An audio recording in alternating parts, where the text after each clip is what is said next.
The Serial Killer Whisperer. How one man's tragedy helped unlock the deadliest secrets of the world's most terrifying killers. By Pete Earley.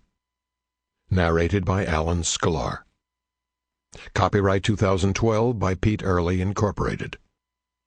This unabridged audiobook is published by arrangement with Touchstone, a division of Simon & Schuster Incorporated, and was produced in the year 2012 by Tantor Media Incorporated, which holds the copyright thereto. Letters are among the most significant memorial a person can leave behind them. Johann Wolfgang von Goethe. I start every book with the idea that I want to explain how this 7 or 8 pounds of protoplasm went from his mommy's arms to become a serial rapist or serial killer. I think a crime book that doesn't do this is pure pornography. Author Jack Olson, quoted in the New York Times, 1993. Author's note. This is a true story. When Tony Ciaglia was a teenager, he suffered a traumatic brain injury, clinically died 3 times, and lapsed into a coma. When he awoke, he was a much different person. His brain injury had dramatically affected his personality. Afflicted by uncontrollable rages, he became bored and housebound. On a whim, he began writing to serial killers, and soon was exchanging letters with more than 30 notorious murderers. This book is not for the squeamish.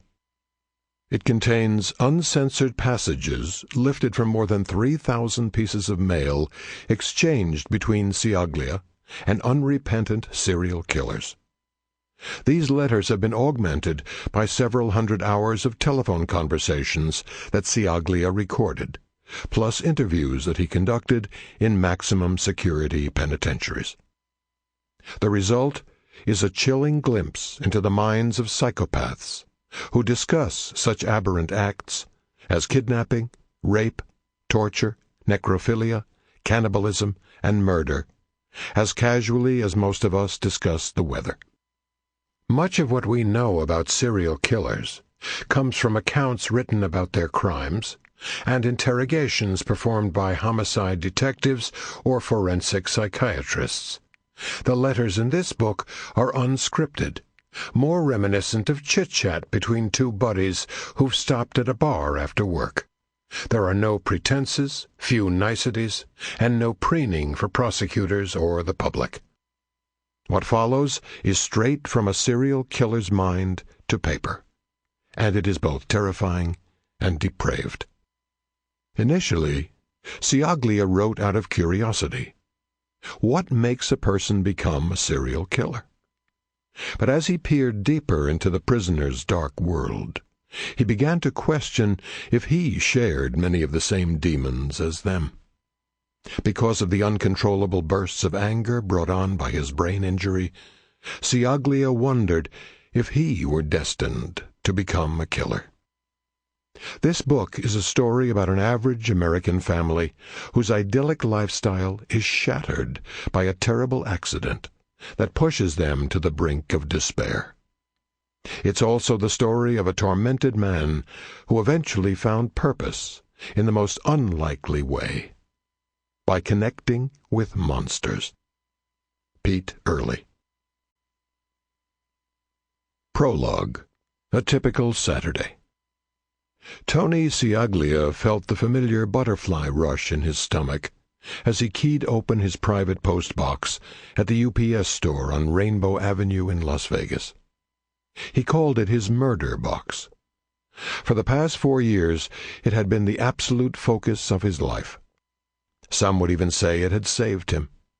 There were 7 new letters inside, each of them fresh installments of a true crime drama that was playing exclusively in his own living room. Shuffling the various letters like a deck of playing cards, he walked out into the 105-degree summer heat. He was 6 feet tall, weighing in at 225, a handsome dude with thick black hair gelled up into an Elvis Presley coif. His girlfriend, Crystal, a petite, exotic Filipino and Portuguese blend, was waiting outside in a BMW sedan. Tony welcomed the blast of air conditioning that struck his unshaven face as he slipped into the passenger seat. What he was hoping for was a letter from Joe Roy Matheny, inmate 270896, currently serving 2 life sentences in a Maryland prison without possibility of parole. Tony had been pressing Matheny to tell him about unsolved murders. Matheny's mail was easy to spot, because he always drew a cartoon on the outside of the envelope, just under the return address. The first time Matheny had written, Tony had been surprised that the prisoner's artwork had made it by prison censors and U.S. Postal Service inspectors.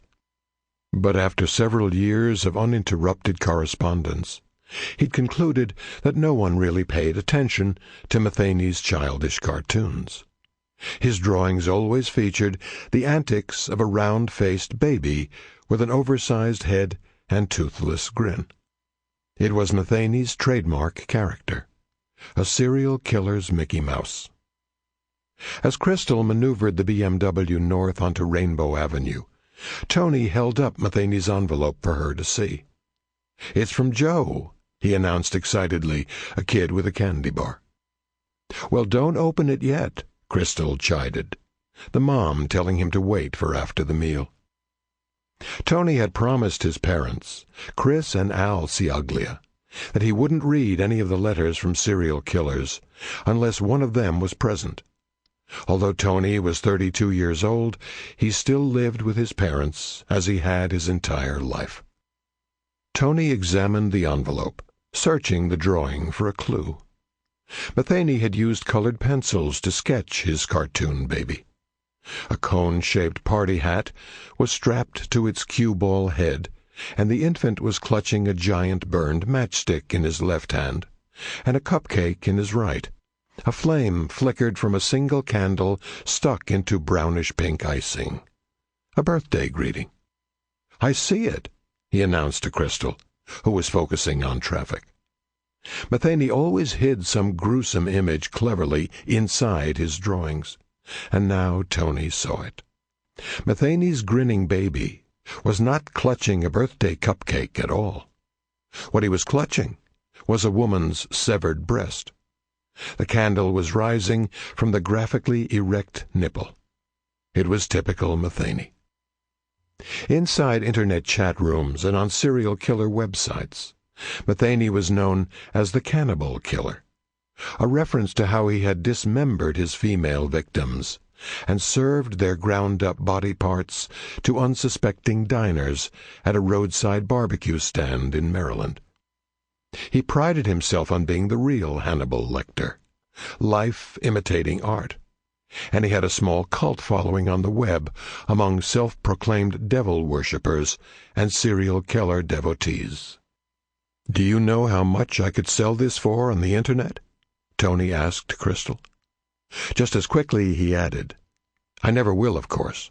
Joe knows that. I would never do that." Of all the serial killers that Tony corresponded with, Matheny was the most callous and graphic in describing his sexual debauchery. There was a cold-bloodedness about him that astounded Tony's family. When one of Crystal's friends died from cystic fibrosis, Tony wrote a short story about how angels had carried her to heaven. He'd sent copies to Matheny and his other serial killer pals. Nearly all of them wrote back and told him that his story was touching. Except Matheny. "Your story brought tears to my eyes," Matheny wrote sarcastically. "Come on, Tony. You're going to have to do better than that if you want to make me to cry." Tony had been upfront with Crystal about his letter writing from the beginning of their now 16-month-old relationship. He'd warned her that if she became part of his life, he would share her with them. She'd agreed, and he knew from the killer's written responses that Crystal was a hit. His killer pals especially enjoyed getting photographs of her because she was 19, slim, and sexy. Even his sex life with Crystal was not off limits. Tony expected the killers to share their most intimate thoughts, and he was willing to do the same. "I'm their escape into the outside world," Tony had explained to Crystal. "These people depend on me. If I go on a trip and tell them about it, it's like they went on that trip too." Tony and Crystal ignored the 3 barking white Labrador retrievers who greeted them when they entered the Art Deco decorated foyer inside his parents' stucco and red tile roofed Spanish-style home. Al was waiting. Fit and silver-haired, he was in his early 60s and a self-made man. He'd started out selling personal computers when they were first being introduced, then owned 2 pizza restaurants. Now he operated a Las Vegas mortgage business. "Read Joe's first," Tony said, as the family gathered in the dining room. The reading of letters had become a family ritual. Tony's parents, his younger brother Joey, and Crystal would congregate around the glass-topped table. During the week, sometimes only Al and Chris would be available to review the 6 to 10 letters that arrived daily. Joey and Crystal would catch up after they got off work. Everyone would discuss the correspondence before Tony would retreat to his bedroom and begin writing responses. "If you start with Matheny," said Chris, a thin woman with no-nonsense short hair, "Crystal and I may have to leave." "Let's see how gross he gets," Al replied, slipping on a pair of silver reading glasses. Al began. "You are always asking me about my murders. Well, here is one that no one knows about. That's right, pal. I have never told anyone about this murder." Al looked up and quipped, "He certainly knows how to get our attention." Starting again, Al read. "I never had to go far to find a victim, for most all truck stops across the U.S. had whores working in and around them. This is a story of a young prostitute I killed in October 1995. She was working the 76 truck stop in Reno, Nevada. I was driving a blue long-nosed Peterbilt, and I was hooked up to a freezer trailer. That's a trailer with a freezer. I beat and raped that bitch in the sleeper of the truck that night until I grew tired of her. Then I put my hands on her neck and began squeezing. Her screams of pain slowly dwindled down to mere rasps of agonizing grunts and groans. The sounds she made slowly faded away, never to be heard again. Sweet death had finally come down upon her. Now her body was just a dead carcass, laying in wait for the decomposition to start the breaking down of cells." Al checked Chris, but she motioned him to continue. Crystal also nodded. He continued reading. "I laid there with my arms wrapped around her dead body and slept for about 3 hours. I woke up to my alarm clock going off at 5:30 a.m. I climbed over her and got dressed. I throwed a blanket over her. Then I started the truck up. I got out of the truck, locked the door, and headed over to the coffee shop to grab a bite and check the computer for loads heading east. The closest thing I saw available to me that I was looking for was a load of ranch house salad dressing they wanted taken down to Houston, Texas. The company was located over in Sharps, Nevada, which is only about 25 miles north of the truck stop. I decided to accept the job. I grabbed a coffee to go, and off to the truck I went. I climbed up in the cab, checked everything out, and off I go. I got to the warehouse in Sharps that had the load, but there was no one there because it was a Saturday morning. The sign on the door said they opened up at 9 a.m., and it was only 7:45 a.m. So I looked around, and there wasn't a damn soul in sight. There wasn't nothing around this little-ass business park, so I thought this would be the perfect place to ditch her stinking ass off. I dragged her dead ass out of the truck. I grabbed my little army shovel, and off I went to around the back of that warehouse. I found a nice, isolated area back there. I buried her in about 45 minutes. This industrial park wasn't very old, so the ground was pretty soft, and that's where she is to this day." Al paused, and then continued.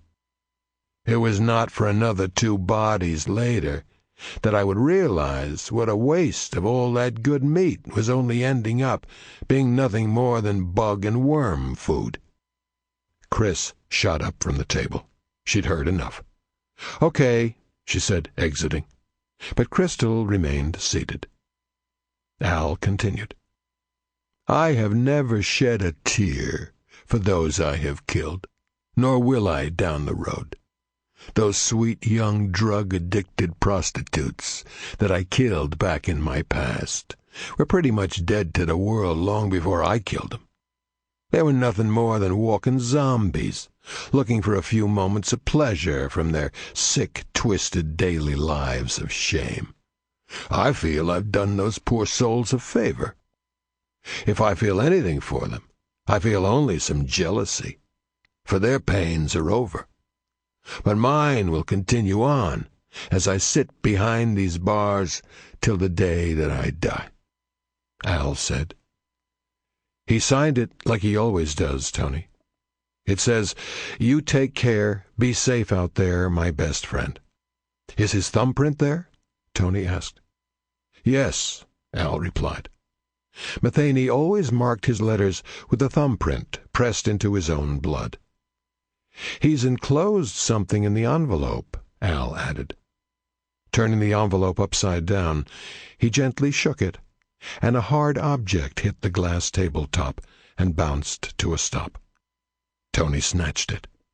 "It's a tooth, roots and everything, a molar."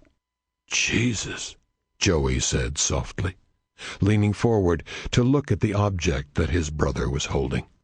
"Do you think he pulled it out himself?" "Don't touch the blood," said Crystal. Al read the final lines that Matheny had written along the margin of the letter. "I have enclosed my tooth for you. We never met, but now you will always have a part of me with you. Ha ha!" "He sent me his own tooth," Tony said. Al reminded everyone of the murdered woman. If Matheny had killed her as he had written, Tony would need to contact the police. But Matheny might be lying, too, getting his kicks by exaggerating his murder count. After several minutes, they'd formulated a plan. Matheny had not told them enough for Tony to substantiate the story, so notifying the police would be premature. Instead, Tony would try to flush more details from Matheny in future letters. He'd also try to verify the few clues that Matheny had given him. Was there a 76 truck stop within a 25-mile radius of Sparks? Was there a warehouse that handled semi-trailer truckloads of salad dressing? It wasn't much, but it was a puzzle worth pursuing. He wasn't about to dismiss the dead woman as Matheny had, simply as some stinking ass. Matheny not only had murdered her, but had stripped away her humanity. If Tony could help locate her body, then he could return some of her worth, her dignity. She'd be someone again. "That girl has parents somewhere," said Chris, who had returned to the room and heard enough to catch the drift of their conversation. "What he did to her is unforgivable." "He's bragged about others," Tony said. "I need to find more about them. He'll tell me. I know it. It will just take time." For a moment, no one spoke, and then Tony said, "Dad, read the next one." Part 1. The Accident. On the occasion of every accident that befalls you, remember to turn to yourself and inquire what power you have for turning it to use. Epictetus, a Greek philosopher. Excerpts from the killer's letters. I was driving down Michigan Avenue. I guess it was around 11 p.m. I was searching for that perfect victim, a prostitute. Why did I choose hookers? The simple fact that they are a nobody. I probably drove for at least 2 hours up and down Michigan Avenue, but I just couldn't find that right prey. I told myself that I will do one more lap, and if I didn't find the right hooker, I would go home. I had stopped at a red light when I saw her. She had just gotten off a Detroit city bus. She was a black woman in a black leather shirt and jacket with high heels. I decided right then and there that I was going to kill her. Serial killer John Eric Armstrong, who confessed to 12 murders. My cousin and I, before we were arrested, were in the process of getting money together to buy this house way out in the middle of nowhere. The house was set in a small clump of jungle-like woods. Then all around that was prairie-like land. You could not see the house because it was set in the woods. But from the house you could see for miles. We wanted to get it as our lair. It was the ideal place to enjoy the fruits of our labors, and no one would ever know. Florida serial killer David Gore, who hunted, tortured, and murdered women with help from his cousin, Fred Waterfield. Family is so important, and many don't take time to be with family like they should. Today's world has become too fast-paced, and values are not practiced or taught like before, when our grandparents were raising their children. I believe I was born in the wrong era, because I'm old-fashioned when it comes to certain things. I wish life could be simple like it was on Little House on the Prairie. It was about family, honesty, commitment, hard work. Susan Smith, who was convicted of murdering her 2 sons, Michael, age 3, and Alexander, age 14 months, by sending her car into a South Carolina lake while the boys were still strapped in their car seats. Dear Anthony, received your short missive asking what I'd like to be remembered for after I die. First, as a person who tried to help and be good to her roommates, friends, and family. And as a good Catholic woman. Serial killer Dorothea Helen Puente, who murdered elderly residents in a boarding house she operated in Sacramento, California. She buried 7 of them in her front yard. Chapter 1. July 23, 1992. A half-dozen boys running barefoot down an embankment into a cove at Possum Kingdom Lake. It was shortly after 4 o'clock. The afternoon temperature had just peaked at 93.9 degrees. Unlike most man-made reservoirs in Texas, which were muddy, the water in this 20,000-acre playground was clear blue. It was home to Camp Grady's Spruce, a popular YMCA getaway about 100 miles west of Dallas. Tony Ciaglia, Andy Page, and Grant Cooper were among the first to reach the Yamaha Wave Runner jet ski there. The boys had met 3 years ago when they were assigned to bunks in the same tent. They had been inseparable ever since. Best buds forever. This was the first summer the camp had owned wave runners, and anything fast and exciting was a welcome respite at the conservative religious outpost, which traced its roots to 1949. Only in the last 9 years had girls been permitted to attend the camp's 2-week sessions. The boys formed a line behind the wave runner, and with a twist of the throttle, the wave runner's powerful 650cc engine roared to life. The first rider burst from the cove, sending a rooster spray rocketing from the tail of the red and white machine. Tony's counselor had the day off, Chris would later recall. But it was hot, and the boys wanted to take a wave runner out onto the lake, so they asked another counselor. He gave them the key and then disappeared, leaving them unsupervised. Wave runners were supposed to be ridden only as far as a red buoy, bobbing about 200 yards offshore. After reaching the buoy, the rider returned to shore to let someone else take a turn. Andy was next in line with Tony and Grant behind him. But as the wave runner was returning to the cove, Andy yelled to a young camper named David standing on the dock close to them. He was waiting to go water skiing. Andy asked David if he wanted to switch places. David did. He jumped into the lake and got to the head of the line at about the same time as the returning wave runner. He climbed aboard the wave runner and took off. As the others waited in the waist-deep water for their turn, Grant splashed Tony and asked, "Have you asked her yet?" "When we get done here," Tony replied, smiling. "You'd better hurry up." Tony had a crush on Kelly Christensen, a fellow 15-year-old from Dallas. Blonde, cute. He wanted to take her to the Friday night dance, the last social event before camp ended. Unfortunately, so did Andy. They'd been competing for her affections while Grant played the neutral friend, watching amused from the sidelines. Tony had first noticed Kelly last summer, but she'd not shown any interest in him or any other boys. Tony had promised himself that this summer would be different. He'd searched for her as soon as his family pulled into the Southern Methodist University parking lot 12 days earlier. It was where campers boarded commercial buses hired to transport kids in Dallas to the camp. Seats in the buses were assigned alphabetically. Because Ciaglia followed Christensen, Tony had known Kelly would be sitting near him. He'd get an uninterrupted 2-hour head start over Andy.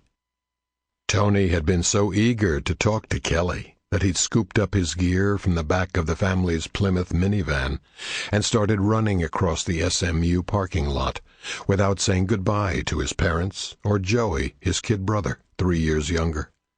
Joey also was going to camp, but at a different site. Once inside the bus, Tony slipped into his assigned seat and immediately leaned forward to speak to Kelly. That's when he heard someone rapping on the bus window. Everyone did. It was Al, signaling Tony to come outside. Tony trudged down the aisle, and when he got outside, his parents, both Al and Chris, hugged and kissed him. Tony was totally humiliated. He could feel all of the kids inside the bus watching him. He wanted to yell, "My dad's Italian, okay? That's what Italian families do. They kiss and hug whenever they say hello or goodbye." Just like in The Godfather. He'd returned to his seat red-faced, without saying a word. Despite that rocky start, this summer had been Tony's best. He, Andy, and Grant were CITs, counselors in training. The younger kids looked up to them. It was their year to be the cool, older kids who taught the newbies the camp's traditions. Waiting for his turn on the wave runner, Tony appeared to be a teenager who had, as Texans like to put it, life by the horns. He'd won more gold medals that week than anyone else in a Camp Olympics. Even better, he'd sat next to Kelly several nights during dinner. Molly Ray, another camper swimming in the lake, noticed Tony and Grant waiting in line for the wave runner to return. She thought it was odd, because campers were supposed to sign their names on a clipboard the night before if they wanted to ride a wave runner. She began swimming toward the boys to claim a turn. Because Tony was facing Grant in the water, he had his back to the lake and didn't see the wave runner as it rounded the red buoy and began racing back toward the cove. But other kids did. The wave runner's young driver was not slowing down. David apparently planned to make a sharp turn at the last possible second and splash the older boys with the wake. But the young driver had overestimated his skills. He couldn't accomplish the maneuver as planned. Grant Cooper looked up from the water just as the wave runner smacked into the back of Tony's skull. "It whacked him hard," Cooper said later. "He took the brunt of it. I tried to duck and turn, but it hit me on the side of my head and I went." Sample complete. Ready to continue?